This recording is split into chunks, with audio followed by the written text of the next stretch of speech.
Existem inimigos que são nossos. O seu inimigo, ele é seu inimigo. Não quer dizer que seu inimigo seja o inimigo de Deus.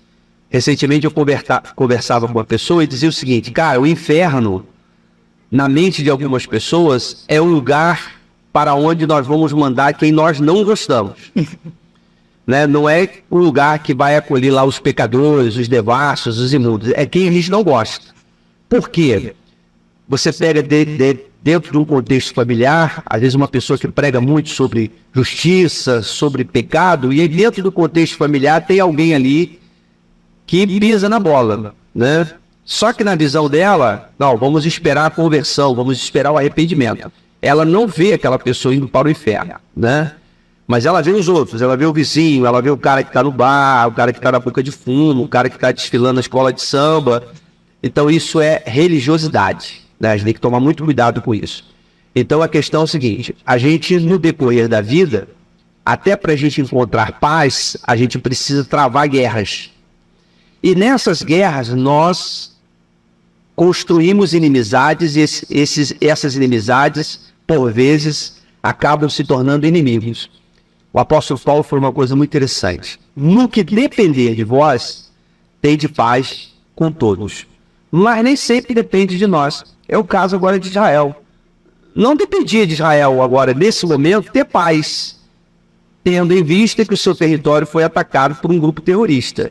Então ele teve que ir para a guerra, porque na guerra vai se estabelecer o limite do respeito, vai se estabelecer a custa de muito sangue, né?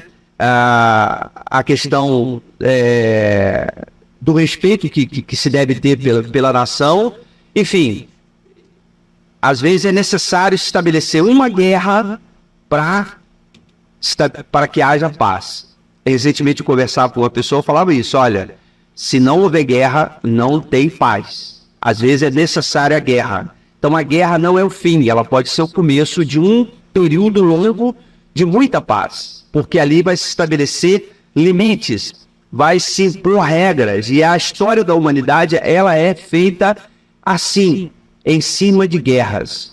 Ora uma vez, ora outra vez, sempre tem um conflito a nível regional, conflito a nível local, conflito a nível mundial, aonde se refaz, né, os conceitos, os valores de determinados grupos de pessoas. Então a guerra não é o fim, como muitos pregam, né? Ah, mas está acontecendo a guerra, né? Jesus vai voltar na guerra, o mundo vai acabar. Não necessariamente. Às vezes é necessário que haja guerras, é necessário que haja rumores de guerra para que se estabeleça paz. A gente deve estar preocupado, e a Bíblia fala isso, no momento de paz. Existe um texto que diz assim: quando disserem a paz e segurança, eis que sobrevirá repentina destruição. Essa é uma profecia bíblica, né, de que o fim das coisas não se estabelecerá em tempos de guerra, mas em tempos de paz. Quando todo mundo achar que está tudo tranquilo, está tudo na paz, aí sim pode vir a destruição, né? Então, como eu dizia, existem inimigos que são nossos, mas existem inimigos que são de Deus. Os inimigos de Deus, o próprio Deus cuida. A história de Israel, a história do povo judeu, mostra claramente isso. Que os inimigos de Deus sempre foram envergonhados. As nações que se levantaram contra o povo de Israel, né, e que se tornaram inimigas de Deus através do paganismo, através de sacrifícios humanos e tantas outras coisas que Deus abominava, elas foram derrotadas.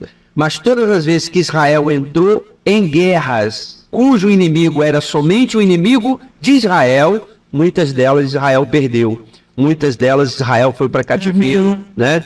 Então acho que é uma lição até de vida para a gente, né? A gente tem inimigos, mas não quer dizer que os nossos inimigos são inimigos de Deus. Mas tem inimigo de Deus que é também nosso inimigo. A esses Deus vai cuidar, né? Então, para resumir aqui a questão do Hamas, eu digo o seguinte: Hamas pode ser o inimigo de Israel, mas como também pode ser o inimigo de Deus. Há certas conjunturas na nossa nação hoje, políticas, sociais, que demonstram claramente isso também. Existem inimigos que nós enfrentamos hoje dentro da nossa nação que parecem tão fortes, mas que às vezes vão se tornar também inimigos de Deus. E a esses Deus vai abater em algum momento, né? Agora, no dia a dia, a gente tem que lidar com os nossos mesmos e ter vitória sobre eles. Muito bem.